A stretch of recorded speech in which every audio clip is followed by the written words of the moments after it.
This is how to progress a split squat for an ultra beginner. So even if you can't do one, these are ways to make the exercise easier. Set up in a lunge position with your front foot slightly elevated.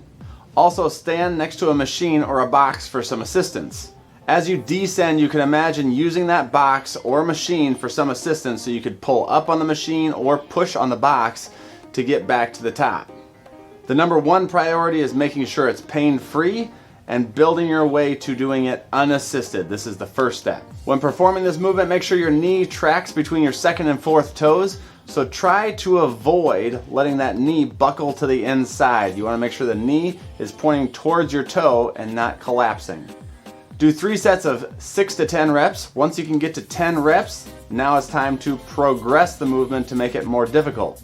At 10 reps, you can go back down to 6 reps, but try it with no assistance, so no hands, no machines, and repeat this again from 6, building your way back to 10. Once you've reached 10 reps again, we're gonna bring the foot down to the flat floor, and we're going to repeat again 6, building back to 10.